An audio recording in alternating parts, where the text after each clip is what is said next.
Hola Nutrinetas, ¿cómo están?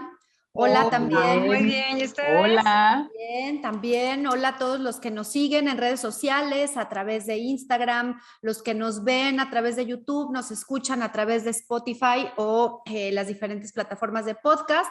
Es un gusto para nosotras estar un viernes más con todas y todos ustedes y el día de hoy con un tema súper interesante que estoy segura que va a desencadenar controversia como siempre, que es lo que nos encanta, pero también mucho aprendizaje y mucho crecimiento como profesionales de la nutrición. Y pues, ¿de qué tema me refiero? Vamos a hablar de balance energético. ¿Por qué? Porque balance energético es algo que desde que entramos a la universidad nos hablan muchísimo, ¿no? De que hay un gasto calórico, de que debemos de hacer un cálculo de requerimientos, de que lo que ingerimos de energía debe de ser equivalente a lo que gastamos de energía para poder tener este balance. Y mucho también se ha relacionado con temas de obesidad, con temas de enfermedades crónicas no transmisibles, y de eso queremos platicar el día de hoy. Así que, ¿quién se anima a empezar?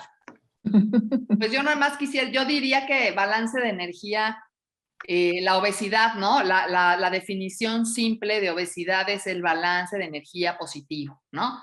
Que, que entra más de lo que gastas o gastas menos de lo que consumes, ¿no?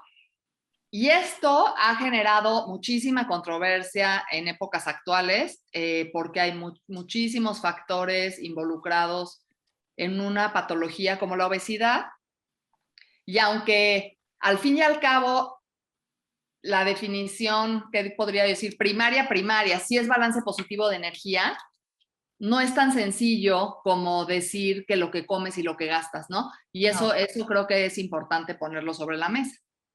Sí, yo creo que estoy de acuerdo con Oti porque no es nada más una fórmula matemática. Tenemos que aprender muy bien cómo son los procesos biológicos, cómo es todo lo que involucra, más allá de decir, bueno, solamente es un gasto calórico. Y es lo que tenemos que empezar a ver donde estos determinantes, como ahorita lo mencionaba Oti, del cambio de pesos y la ganancia de peso, pues no nada más es ese desequilibrio de la ingesta de energía alimentaria y la energía gastada por el cuerpo para mantener la vida a través de un trabajo físico. Entonces, eso sería lo interesante de discutir. Y creo... Vas. No, vas. No, y que justo en ese sentido, más allá de la patología o de la condición física, es la consideración de que el peso está solo regulado por lo que comes, y entonces vemos la alimentación como restrictiva, y lo que gastas, y entonces el ejercicio lo vemos como compensatorio. Exacto. Y decir, el peso, independientemente si estás por arriba, por abajo, si estás con un peso muy elevado, con un peso muy bajo, el peso es algo que tú puedes modificar, que es algo voluntario y que inclusive se considera como una, y lo hemos platicado en otros momentos y en otros foros, que se ve como si fuera una conducta, y el peso no es algo que puedas tú regular, y que inclusive pudieras estar comiendo menos de lo que deberías de consumir, hacer una dieta restrictiva que no nos va a llevar a ningún punto de salud ni nos va a acercar a la salud, porque las dietas restrictivas realmente no sirven, en el sentido de que nada más es hago una restricción de energía y ya en automático el peso se va a modificar, y pues así no sirve. Y así no servimos porque no somos máquinas. O sea, no es así de, le quito y ya en automático se ve el reflejo en el peso. Exacto. Bueno, y yo creo que también han estado viendo por ahí en redes, o sea, en estas últimas semanas, porque se acaba de publicar un artículo nuevo, ¿no? En donde hay unos personajes bastante interesantes como autores de, o sea, incluyendo Walter Willett y los vi.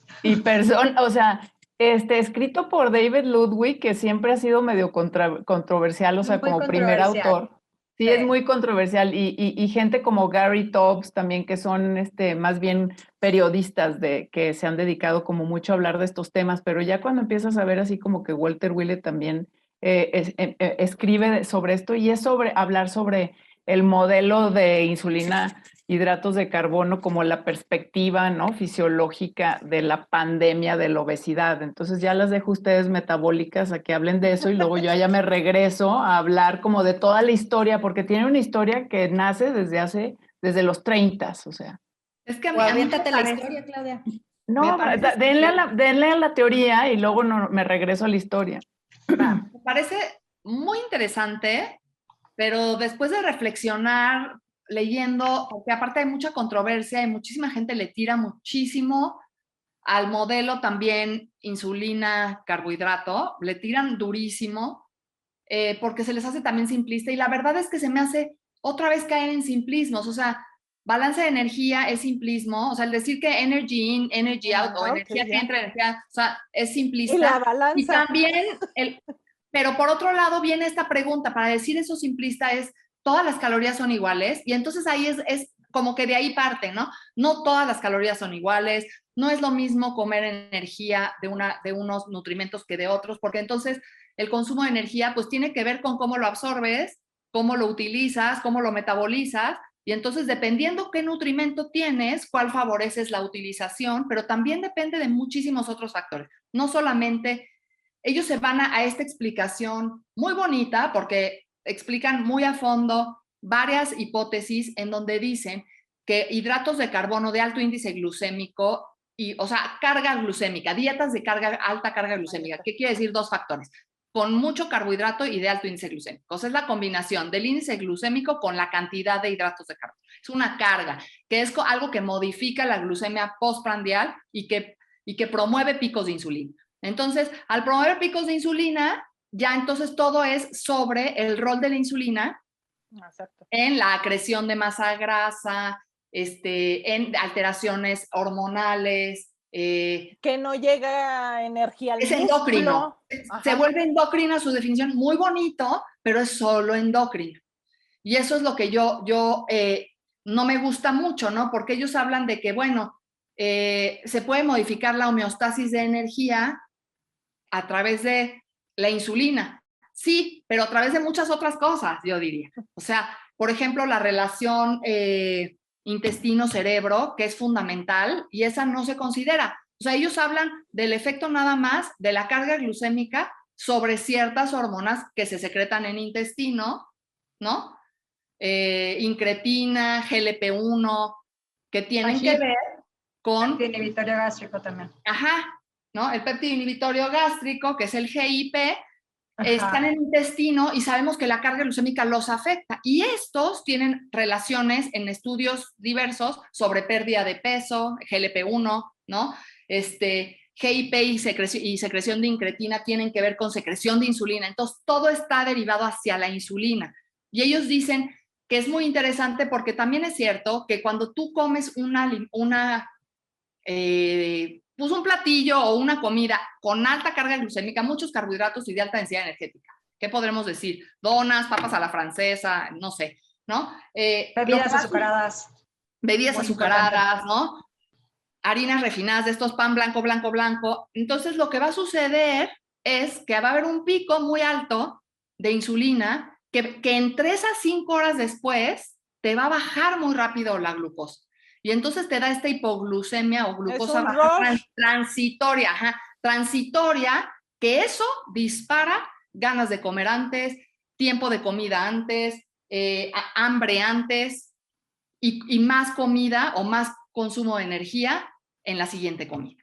Entonces, esta explicación sí es real. Yo creo que es real, es muy interesante, pero a mí me falta hormona cerebro, me falta depresión, ansiedad, conducta alimentaria, me faltan proteínas. No es te lo faltan mismo. Los primeros 1000 días, o sea, te faltan miles de teorías. ¿no? Sí, claro. Y las proteínas, o sea, porque no nada más es carbohidratos.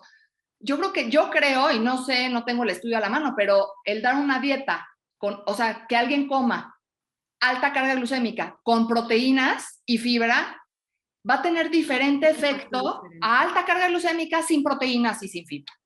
Sí, sí viene la proteína aquí en el modelo, vienen los efectos de la proteína dietética, donde está una relación insulina-glucagón. Entonces, sí, en esta primera parte donde está el nivel 2, primero está marcado en el modelo lo de la carga glucémica elevada, pero también viene la relación de estas dos hormonas para poder ver el efecto que tiene la proteína. Pero la relación, pero no cómo afecta la proteína en el efecto sobre la insulina de la alta carga glucémica. Y la proteína pues, afecta la saciedad, ¿no? Afecta la saciedad, pero también afecta la respuesta de esta relación entre estas dos hormonas importantes. Sí. Claro, y ahí es donde tú dices, bueno, ese es un modelo entre las teorías que podríamos explicar hacia esta enfermedad, que es una forma de explicarlo, pero no quiere decir que es el todo para poder definir que eso es lo que me está ocasionando que yo pueda expandir mi tejido adiposo o ganar peso. A mí lo que me encanta es la teoría, o sea, no la teoría, pero el mismo The Obesity Society, ¿no? En el 2015 publica el modelo ese como dentro del modelo de balance positivo de Energy in, Energy out.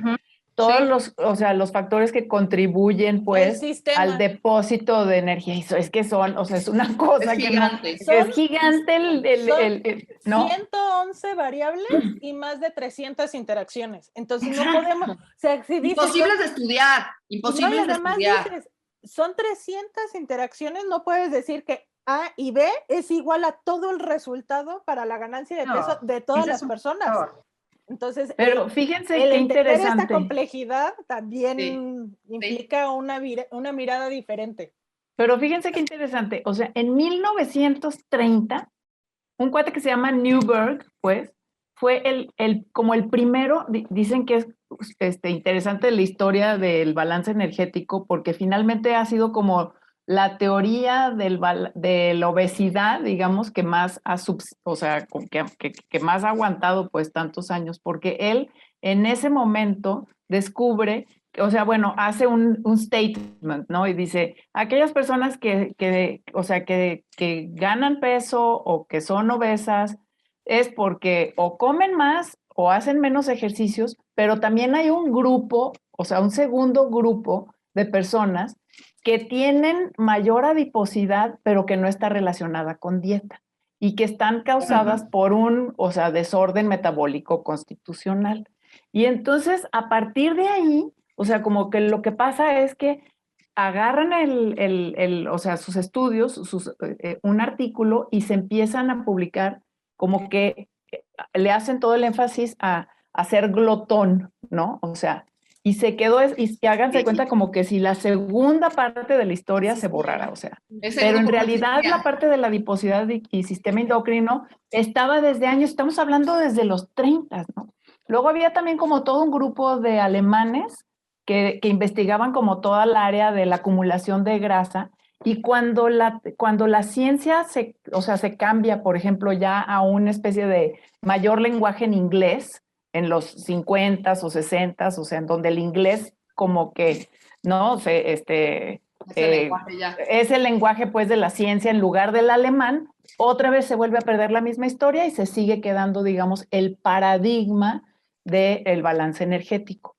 Entonces, también desmantelar un paradigma como el del balance energético que tenemos, que de alguna manera pues ya lleva 100 años, ¿no? Pues es una cosa que la ciencia pues no nos gusta andar desmantelando paradigma, no, es que finalmente muchísimo trabajo, años de estudio y años y dinerales, ¿verdad? Mandándonos como este mensaje, ¿no? Ahora, yo también se me hace difícil, está muy padre que te enseñen como los estudios aislados, cuando evalúas una pregunta específica y a uno le das esto, pero cuando ya lo ves en general, o sea, es difícil separar la persona que consume alta carga glucémica en la dieta del que consume muchos ultraprocesados y mucha energía. O sea, este modelo de balance de energía que es comer, se va mucho hacia la palatabilidad de los alimentos, hacia densidad energética. Le hemos hablado aquí mucho, ultraprocesados que tienen mucho azúcar, grasa, o sea, mucha energía. Entonces es este consumo elevado, y que sabemos que el consumo de ultraprocesados pues sí causa ganancia de peso también, y sí aumenta el consumo de energía, ¿no? Pero también está ligado a que estos ultraprocesados y densamente energéticos tienen alta carga glucémica. Definitivamente. O sea, esa es la verdad. De la densidad energética, o sea, lo que está mencionando el modelo. Estás bajando nutrimentos de alta calidad, no hay fibra ahí. Entonces, no se están empalmando también? O sea, esta parte por lo menos de alto consumo de energía, hablando específicamente de densidad energética, ¿no? No hablo de ya el parámetro de aplicarlo, de que si le damos 500 calorías menos, seguro le va a ir bien. No, ¿no? Pero este parámetro, o sea, viendo los dos modelos así que discuten en ese artículo, sí dices, pues se pueden empalmar. Y que ahí también, en ese sentido del balance, y que este artículo lo que menciona y la reflexión que hace es la calidad justo, no la cantidad, la calidad del alimento. No es lo mismo consumir 2.500 calorías, donde el 50% de la energía viene de ultraprocesados, a 2.500 calorías de una alimentación basada en plantas, aunque sigas consumiendo las 2.500 calorías. Y además, eso por un lado en cuestión de la calidad, y por el otro, el atribuir que la ganancia de peso es solo a través del balance energético es sumamente estigmatizante, porque entonces le pones toda la culpa y todo el foco y la responsabilidad al individuo, y se te olvidan los determinantes sociales, y también y el contexto, y la programación, y la biología, y entonces es, pues el que tiene un peso elevado es porque quiere. En ese sentido de la glotonería, es alguien que se la pasa con... Que tiene poca fuerza de Sí, voluntad. y entonces... la genética en medio, la biología en medio, y nos vamos viendo todas las esferas hasta lograr la macroesfera, ¿no? No te puedes perder de eso. Pero transformas un trastorno fisiológico, o sea, de acumulación de exceso de grasa corporal, en un trastorno del comportamiento, de la conducta, y como que si fuera un defecto de carácter. Exacto. Entonces, eso hace que la gordofobia sea una consecuencia inevitable del modelo también de energy balance, ¿no? De energía adentro y energía afuera. Hay un consenso internacional que creo que ya hemos hablado aquí sobre el estigma, ¿no? De este consenso.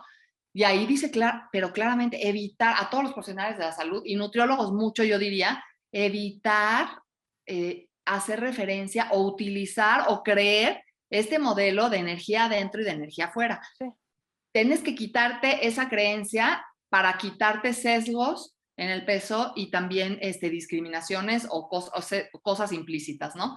Es muy importante eso. Entonces sí, energía adentro y afuera es muy simplista. Pero di de dónde viene, Mariana. ¿De dónde viene qué, perdón? ¿De dónde viene eso en las escuelas de nutrición? Es lo que les iba a decir, o sea, de que todo esto... Tenemos que reformar muchas cosas. Sí, de que un riesgo, ¿no? De estar o continuar basándonos solamente en este paradigma de energía que ingerimos versus energía que excretamos.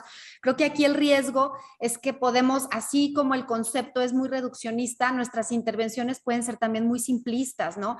Y pueden ser por lo mismo muy poco efectivas, y creo que la historia nos lo ha mostrado, porque no estamos disminuyendo los índices de obesidad, y mucho tiene que ver con que no se están haciendo o con que las intervenciones están siendo simplistas, en el sentido que si el problema es un balance energético, pues entonces es muy sencillo, le bajo calorías y esa es la intervención, ¿no?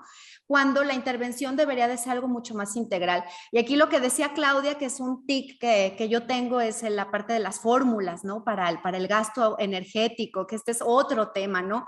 Y tú lees papers, me puse a buscar, y bueno, hay papers españoles, mexicanos, estadounidenses. Validando todo tipo de fórmulas. Sí, y hacen un montón de comparaciones con calorimetría indirecta, y que esta es la mejor, y que Harris, y que si Mifflin, y que si Yom y Scofield, y bueno, ahí y en realidad no se terminan de poner de acuerdo, porque la conclusión es que hay una variación enorme, ¿no? Con estas fórmulas. Con cada individuo. Totalmente, y que depende de la población. La flexibilidad metabólica. Depende además, si es hombre o mujer, depende de la población que estás estudiando, depende de su microbiota, de su edad. Un montón de cosas, muy difícil, por eso la validación. Exacto, y otra vez, ¿no? Muchas de las intervenciones nutricias se sustentan en esto, y la parte medular de la intervención es el requerimiento. ¿Cuántas calorías le vas a dar, no? Y cuánto dice la fórmula, porque de eso va a depender la efectividad, cuando realmente eso puede tener cero efectividad. Son estimaciones, las fórmulas son un acercamiento, pero realmente no te hablan exactamente cuánto es lo que está gastando el paciente, y volvemos a lo mismo. Aunque te lo dijeran de cualquier manera, el problema es mucho más amplio, ¿no? Entonces, sustentar intervenciones nutricias yo, por ejemplo, que trabajo con obesidad y enfermedades crónicas no transmisibles, sustentarlas en un gasto energético a través de una fórmula es simplista, es reduccionista, Incluso me voy a atrever a decir algo, podemos hacer intervenciones nutricias sin calcular un gasto energético. Eso es lo que les comentaba hoy. Oye, y la otra es una cosa que también es súper interesante, o sea, las tablas de alimentos que también usamos, o sea, basados en los cálculos de Atwater, o sea, ya saben, del 1920, es que así fueron calculadas. Del siglo pasado. Y nosotros estamos mortificados, ¿verdad? Porque si le vamos a dar 1492 calorías, basadas en un cálculo, o sea, es que no es ni siquiera algo como real o tangible, ¿no? O sea, y les vamos a dar una lista de unos cálculos que se hicieron, o sea, yo no sé si ustedes se quemaron ese análisis en fisiología de la alimentación, que dices, chale, mano, andar ahí ya, ¿no? Quemando los alimentos para que te salgan las porciones de, dices, ¿qué es eso, no? Y eso es lo que le damos también, o sea, es parte como de esta ecuación de energy in, energy out, ¿no? O sea, cómete este número de calorías. Pero otra vez entonces volvemos a lo mismo, o sea, volvemos a que en el aspecto general es hablar de esta calidad, ¿no? O sea, es hablar de esta calidad y agarrar todos los factores que tú puedas tener control. O sea, fibra, vitaminas y minerales, o sea, alimentos con muchos nutrimentos. Proteína. Buenas grasas, o sea, alimentos con buenas grasas saludables, granos, proteínas y de alta calidad, que haya proteína vegetal, ¿no? Y buen nivel de proteína, que los hidratos de carbono, pues, sean saludables y no sean estos de alta carga glucémica. O sea, sí, la carga glucémica, sí, voy a bajar la densidad energética, pues dando alta densidad nutrimental, sí, más agua, más fibra, ¿no? Pero no es el calculito exacto, no es la panacea porque no voy a resolver nada. Entonces volvemos a esto de moderada la interpretación de estos aspectos, ¿no? Y mucho más la aplicación de lo que sí sabemos, que sí requerimos más, porque todos estos factores en la dieta cualitativos van a tener impactos en muchos lugares que van a afectar homeostasis de energía, o sea, van a tener impacto en microbiota, van a tener impacto en insulina, van a tener impacto a nivel cerebral, o sea, ¿no? ¿Para qué buscar? Aquí en el modelo también habla mucho de los factores genéticos, incluso perinatales. Entonces sí se ha visto que es importante que cuando tú quieres hablar de esta respuesta también metabólica o de la forma en que quisiéramos entender un poquito más todos estos conceptos de balance energético, tiene que ver con la genética, tiene que ver con tu biología, tiene que ver con los aspectos ambientales y cómo respondemos, incluso desde que estamos en este desarrollo y nuestra formación desde el momento intrauterino, ¿no? O sea, toda esa maduración que tenemos para que se pueda dar todos estos conceptos, estas vialidades, por llamarlo así, en cuestión metabólica, bioquímica y demás, yo creo que también a mí me gustaría hablar esa respuesta de flexibilidad metabólica. O sea, sí. Cada persona, para hablar de un balance energético, tenemos una flexibilidad metabólica. Si yo, por ejemplo, digo, si yo tengo antecedentes de diabetes en mi familia, papá o mamá, yo sé que voy a tener una flexibilidad metabólica hacia esta parte de los hidratos de carbono. Y ese eje glucosa-insulina es el que tengo que prestar un poquito más de atención si yo ya estoy evaluando también esos antecedentes de los familiares. O sea, hay cuestiones que nos podemos ir como involucrando un poquito más ante el estudio de la clínica y llegar a aterrizarlo, como ahorita lo menciona Oti. O sea, bueno, yo lo quiero aterrizar en estos compuestos de micronutrientes, macronutrientes, para que pueda haber estas respuestas desde la microbiota, a nivel de la comunicación bidireccional que tenemos con el cerebro y el intestino, pero me gusta mucho una parte de lo que yo también he trabajado en cuestión del balance energético en clase, y vemos cómo tenemos una ingesta energética, pero también cómo fluye en nuestro cuerpo, y nos llaman que tengamos un flujo de alta energía o de baja energía, y tiene mucho que ver con nuestra masa muscular, tiene mucho que ver con nuestras respuestas genéticas, con nuestro movimiento, ya sea espontáneo o no, y el ejercicio que realizas, y muchos más aspectos de dormir, de descanso, de estrés y demás, porque te pueden decir, no hagas dieta, nada más controla el estrés. Bueno, pues es un factor entre muchos, pero es bastante interesante. Me gusta mucho hablar energía, pero también a nivel de flujo energético y flexibilidad metabólica. Y hablan mucho también, hay una diapositiva que tenía por acá que mencionaban precisamente esta parte sobre la sobrealimentación, que mucho lo vamos a ver en muchos de los conceptos, pero el término de balance energético positivo es algo que siempre lo vamos a encontrar en estos modelos, pero la tasa metabólica basal es un punto, la actividad física es otro punto, y la termogénesis adaptativa como otro de los conceptos que también se encuentran muy recurrentemente en estos modelos. Por eso Oye, lo que masa quería libre de mencionar. grasa, perdón. A Pero mí es que sí me masa libre gustaría... no es lo mismo tener masa libre de grasa no tener. Ay, Para a mí me- también me para- gustaría para- decir para que la metabolismo. genética tampoco es determinista, ¿sale?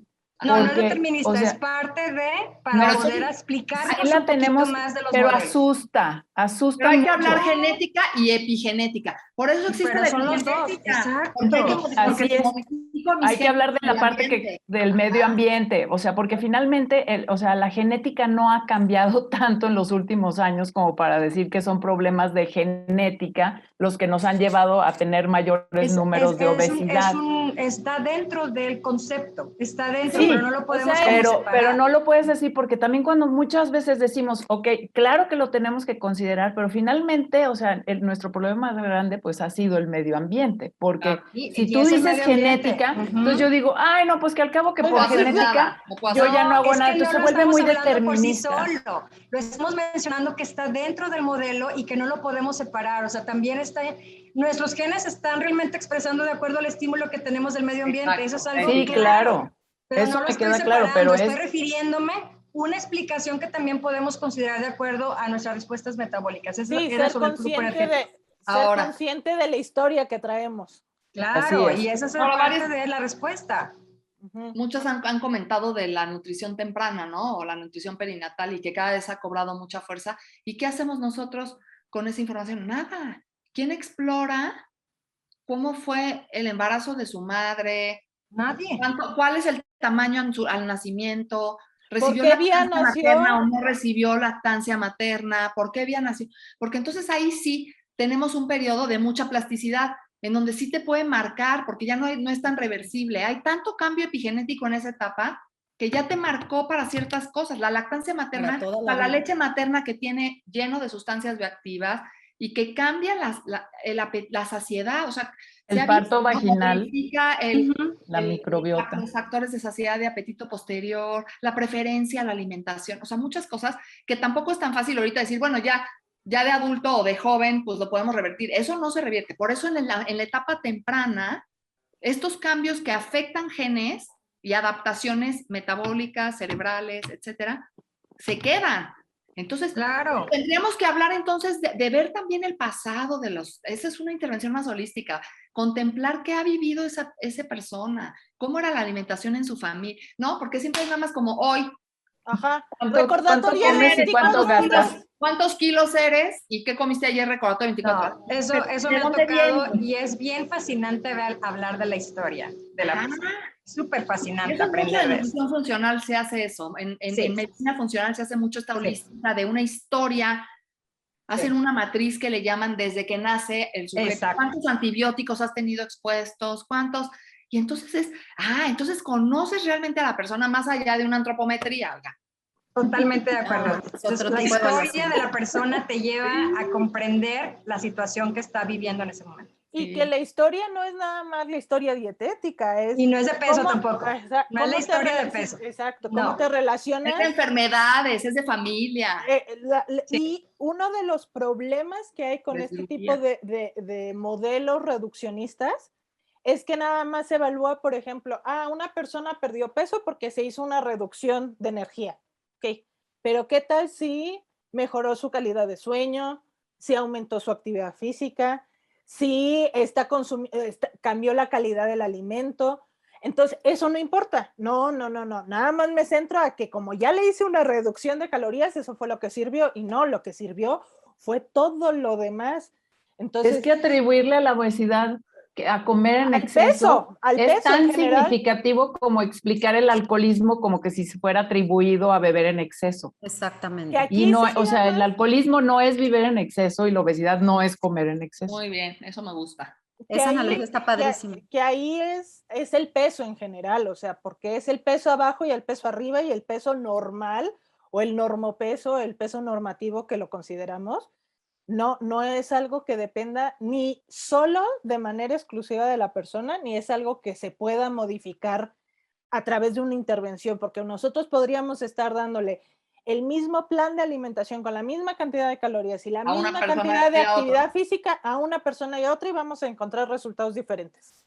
Claro, pero sí es algo que hacemos en la clínica, ¿eh? Cuando estamos entrenados en clínica son puntos de corte. Y así es, puntos de corte de glucosa, de IMC, de esto, Ajá. cintura, O sea, así es la clínica. Y los Pero no clínicos, sí. toda la práctica sí se realiza, pero por ahí andamos por eso perdidos, porque falta Nos mucho falta más. este enfoque a conducta de alimentos. Exacto. O sea, A estamos calidad de de que, dieta. es que de aquí a acá prediabetes, de aquí a acá diabetes y de aquí no tiene diabetes. A ver, espérame, pero Me ahí vale tu definición. O sea, sí está bien, porque lo vas a es seguir parte haciendo, del punto de corte, pero no me hay enfoco más en allá. eso. Pero no me Exacto. debo enfocar en Es eso. toda mi evaluación. Hay más allá que me puede dar más explicación, que puedo aprender un poco más, comprender al ¿Y sabes paciente. qué? Y yo estoy de acuerdo en medio ambiente, totalmente por ahí también cómo lo involucra con el comportamiento biológico. Pero también me es importante y algo que me llamó la atención el otro día, estaba revisando de la Academy of Nutrition and Dietetics, sacan una revisión de las intervenciones para obesidad hechas por nutriólogos, ¿no? ¿Qué revisiones que hay? ¿Qué tipos de intervenciones? Si es cara a cara, si es telefónica, si es grupal, etcétera. O sea, analizan el tipo de intervención y analizan los resultados que miden. Y tú ves, todos los estudios es antropometría. Todo. Hay una diferencia muy marcada entre cuántos estudios, lo que reportan es antropometría, y luego, segundo lugar, cosas endocrinos, entonces otra vez puntos de corte de glucosa, lípidos. Insulina, glucosa, triglicéridos. Bienestar en la comida. Exacto. Hay un estudio, ¿no? Dos, o sea, poquititos entraron en la revisión, o por ahí calidad de dieta, algunos ya empiezan a meter, pero debemos de voltear eso, ¿no? O sea, si queremos quitarle el peso al peso y quitar estigma y además no ser simplistas en las intervenciones, tenemos también, sí, puedo yo saber que está alterado qué cosas y voy a monitorear, pero no centrar ahí la intervención, centrarla en los cambios que está haciendo y en las percepciones y en cómo se siente, ¿no? Claro, sí, totalmente. Pero desde la investigación está así, entonces es difícil. ¿Qué Porque es los parte de paradigmas. la meta del tratamiento, ¿cuál es? 10% de pérdida de peso, 5% de pérdida de peso. Entonces, de ahí viene. Y la restricción de 500. Reducir el peso. Ajá. Y además dices, la fórmula o la indicación es restricción de 500 calorías. Y resulta que cuando haces la evaluación dietética del paciente, como ha vivido en la restricción, no. Como ya come 1200. Ya come 1200. poquito. Y le vas a quitar 500 calorías. O sea, no le bajes 500. Y terminas a 2000 de buena calidad. Sí, no. Exacto. Sí. Y terminas mandándole dietas o planes de alimentación de 700 calorías y es perpetuar la restricción y entonces... No, y el rebote.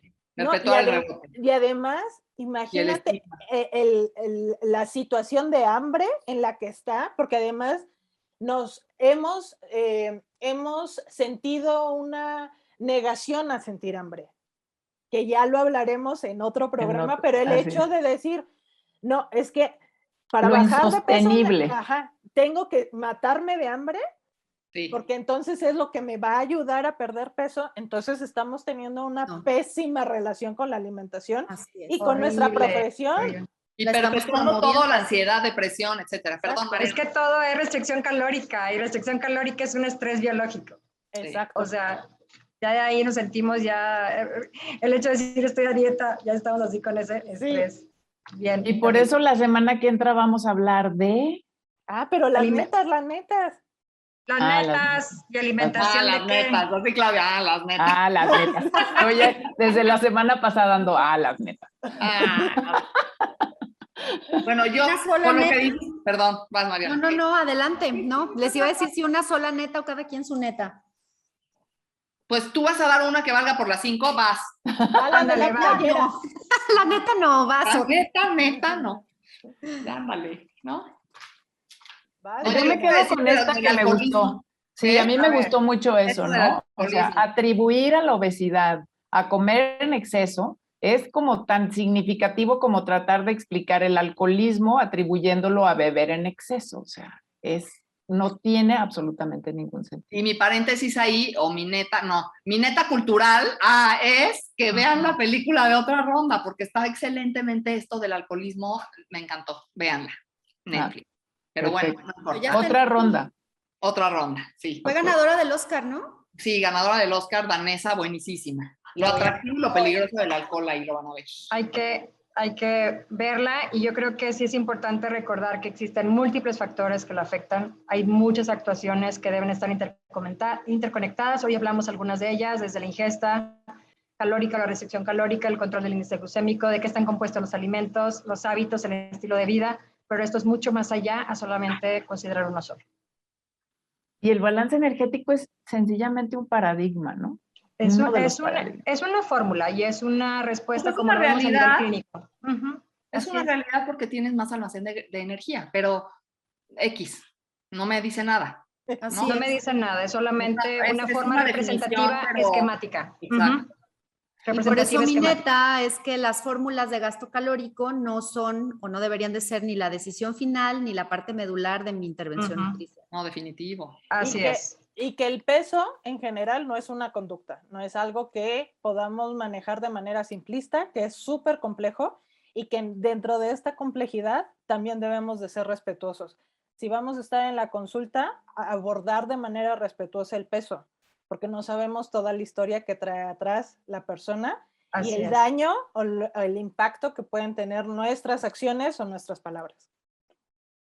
Yo diría que yo me regresaría a hace mucho que siempre decía esa neta que moderación con la explicación de obesidad, ¿no? Con estos modelos explicativos que son muy útiles porque así es la ciencia y van abriendo caminos, pero moderación queriendo hacerlo causal, moderación queriendo darle una sola definición, no hay ni una sola definición, no hay una sola causal, como dijeron, son millones de variables, no son los carbohidratos, Sí. nada más, no es nada más la densidad energética, No es el millones échale de ganas. complejidades, No es ¿no? el échale ganas. No es échale ganas, sí, ¿no? Entonces sí, nada más cuando vemos estas cosas suena muy interesante, como ¿cuál tendrá la razón? ¿El modelo insulina carbohidratos? ¿Será el balance? No, todos tienen una parte de razón, son una pieza en el rompecabezas, ¿no? Entonces mucha moderación en esa interpretación y mucha moderación en la aplicabilidad de esto. No me puedo solamente decir que la carga glucémica va a solucionar un problema o que la densidad, bajar la densidad energética va a solucionar un problema. Pueden ser pequeños pasos en intervenciones, pero moderación. Así es. Ahora ¿De sí, qué vamos a hablar, Claudia, la próxima semana? De la alimentación intuitiva, para ver si así medio aprendemos a dar una serie de recomendaciones de otra forma que no sea calculando balances energéticos. Eso es padre, porque tenemos que aprender a desprendernos un poquito de esa parte. Así es. Sí, entonces, pues nos vemos la próxima semana. No se les olvide like, suscribirse, síganos y escríbanos, por favor. Adiós. Nos vemos hasta la próxima semana, netas. Nos y vemos. netos, Nos vemos. y Cuídense netes. mucho. Adiós. Adiós. Bye.